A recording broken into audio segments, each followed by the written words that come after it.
So hello viewers, welcome on virtual learning with Anand Jaiswal. कैसे हैं आप लोग? ठीक है। तो हम लोग क्या पढ़ रहे थे? हम लोग पढ़ रहे थे क्लास 11th का पहला चैप्टर स्टार्ट किया गया था लिविंग वर्ड, और लिविंग वर्ड के बारे में कुछ बेसिक बातें समझे थे कि लिविंग और नॉन लिविंग क्या है, और इसके साथ साथ हमने समझा था कि आपके अपने जीवन का, मेरे जीवन का, सबके जीवन का उद्देश्य क्या है। तो मैंने इसको फिलॉसफी से भी रिलेट किया था और साइंटिफिक वे में भी रिलेट किया था।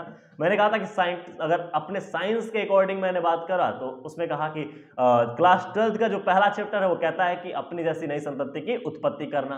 परंतु मैंने कहा कि अगर श्रीमद् भगवद गीता फिलॉसफी की बात की जाए तो उसमें कहता है कि आप, मतलब कि हम या कोई भी जो भी इस पृथ्वी पे जीवन जिसका है, उनका एक ही उद्देश्य है कि मोक्ष की प्राप्ति करना। मोक्ष की प्राप्ति नहीं करना, मोक्ष की प्राप्ति। मोक्ष ये नहीं, ठीक है, मोक्ष ध्यान रखना, ये कंफ्यूजिंग है।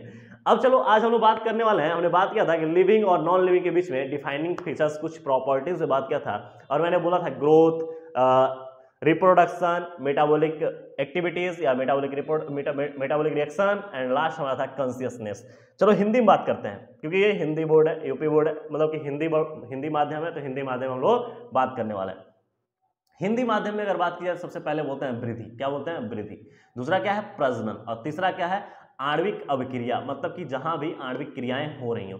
और चौथी है जो चेतना। इन्हीं चारों पर लिविंग और नॉन लिविंग का पूरा जो बीम है इसी पर आधारित है कि कैसे हम लोग पहचानेंगे कि लिविंग क्या है और नॉन लिविंग क्या है। अगर मैं बात करूं यहाँ पे कि सबसे पहले ग्रोथ को उठा लिया जाए, मैंने कहा था 4 लिविंग प्रॉपर्टीज और नॉन लिविंग प्रॉपर्टीज को डिफाइनिंग करने वाली 4 साइंटिफिक वे हमने पढ़ाया था। हमने कहा था कि ग्रोथ है, पहला हमने बोला था ग्रोथ, और दूसरा बोला था मैंने बाबू रिप्रोडक्शन। क्या बोला था? रिप्रोडक्शन। और तीसरा बोला था मैंने, यहीं पे बोला था तीसरा कि मेटाबॉलिक रिएक्शन।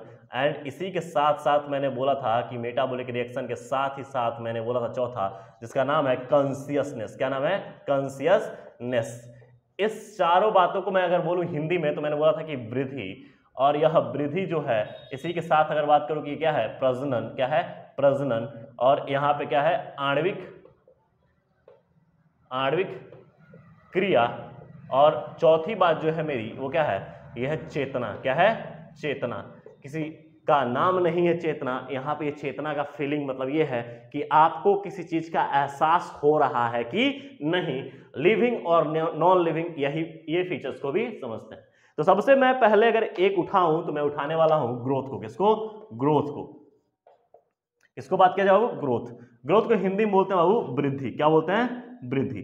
और इस वृद्धि की प्रॉपर्टीज को समझने के लिए, मतलब कि ये कैसे लिविंग और नॉन लिविंग में कैसे ये अंतर स्पष्ट करेगा, इसके बारे में हम समझेंगे।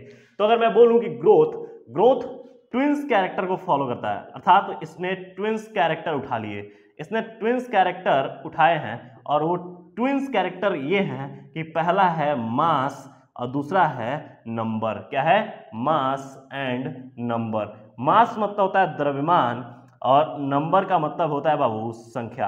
क्या है? संख्या। इसने 2 प्रॉपर्टीज को उठा लिया कि अगर ग्रोथ है तो 2 तरीके से होगी। एक, पहला द्रव्यमान बढ़ेगा, और दूसरा क्या है कि नंबर बढ़ेगा। नंबर की मैं बात करूं कि अगर नंबर कैसे बढ़ेगा तो मैं यहां पे बात करूं कि सबसे पहले किसको? प्लांट को उठा लूं। देखिएगा कैमरामैन, दिखाई दे रहा है कि नहीं? यहां पे प्लांट दिखाई दे रहा है, प्लांट। तो अगर मैं बात करूं कि प्लांट के बारे में, कि प्लांट यहां पे, कि प्लांट जो होते हैं, प्लांट में कैसी वृद्धि होगी, अर्थात प्लांट कैसे वृद्धि करेंगे, तो यहां पे मैं बोलूंगा सेल डिवीजन करके। किससे? सेल डिवीजन करके। आप समझते होगे बाबू कि सेल डिवीजन क्या है, समझिएगा कि सेल डिवीजन क्या है। अगर मैं बात करूं कि यहां पे मैं बात करने वाला हूं कोशिका विभाजन। क्या बात करने वाला हूं? कोशिका विभाजन। तो कोशिका विभाजन द्वारा प्लांट में ग्रोथ होता है। प्लांट को अगर बात किया जाए कि यहाँ पे कुछ प्रॉपर्टीज लेके चल रहे हैं कि ग्रोथ कैसे है, तो मैंने बोला कि ग्रोथ क्या है? ट्विंस कैरेक्टर फॉलो करता है, और ट्विंस में क्या है? पहला मास, दूसरा नंबर। और मैंने बोला कि अगर मान लो कि मैं प्लांट की बात करने वाला हूं तो प्लांट जो है कि सेल डिवाइड कर कोशिका विभाजन करके वृद्धि करता है। क्या करता है? वृद्धि करता है। तो अगर मैं बात करूं कि सबसे पहले अगर यहां पे कि प्लांट्स जो है कोशिका विभाजन करके वृद्धि करता है, परंतु क्या ये निश्चित समय तक होता है? क्या नहीं, जब तक प्लांट रहता है तब तक प्लांट में वृद्धि होता है। आपने देखा होगा कि कोई भी प्लांट का निश्चित ग्रोथ नहीं है, वो अनलिमिटेड ग्रोथ है, और वो अनलिमिटेड ग्रोथ यही निर्धारित करता है कि कोशिका विभाजन करके। जैसे मैं बोलूं कि उनकी डहलियों में विभाजन होता है, और डहलियों में विभाजन होकर अगर ये 2 कोशिका है तो 2 कोशिका कन्वर्ट हो जाएंगे किसमें? 4 में।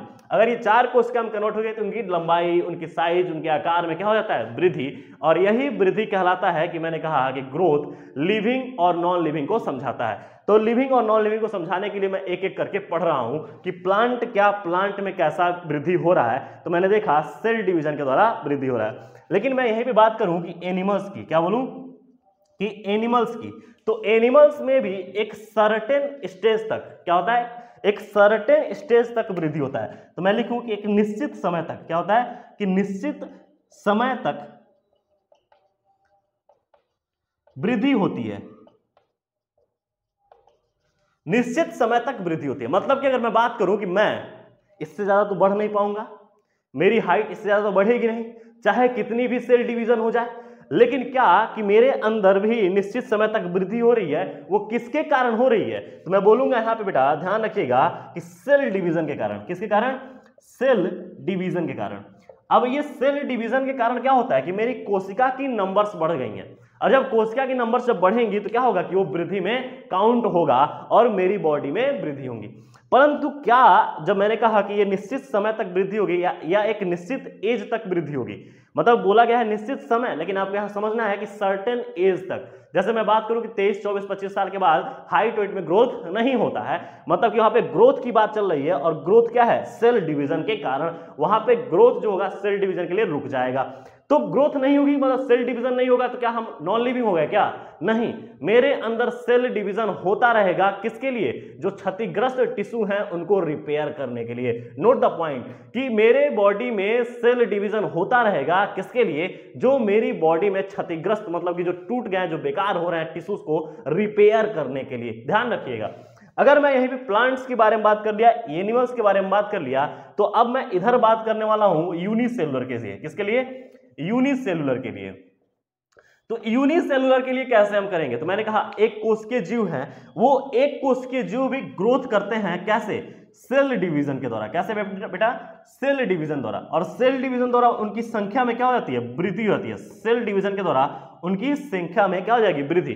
कोशिका विभाजन द्वारा जो जनक पेरेंट जो कोशिका होगी उनमें विभाजन करके सेल डिवीजन करके उसमें क्या हो जाएगी? कोशिका में वृद्धि हो जाएगी। और इसको आप देख सकते हो by the help of microscope. किसके द्वारा?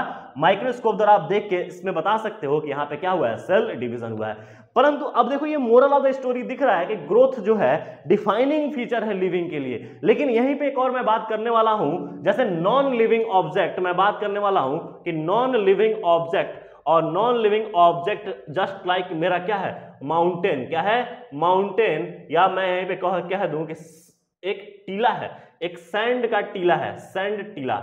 और ये टीला क्या होता है बाबू कि अगर कुछ समय बाद मैं देखूं तो इस पे क्या होता है? एक्सटर्नल ग्रोथ होता है। क्या होता है? External growth. जैसे मान लो कि टीला ऐसे करके था और कुछ समय बाद मैं देखा हूं कि 2, 3 साल 4 साल बाद कि ये थोड़ा सा ग्रोथ करके ऐसा हो गया, तो इसमें भी तो ग्रोथ हुआ है, परंतु ये ग्रोथ कैसा हुआ है? एक्सटर्नल।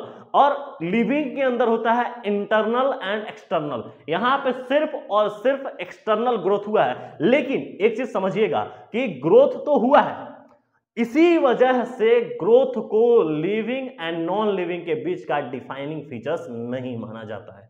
क्या मेरी बात समझ में आ रही है? नोट द पॉइंट, दिमाग में रखिएगा कि ये नॉन लिविंग ऑब्जेक्ट में भी ग्रोथ करा रहा है।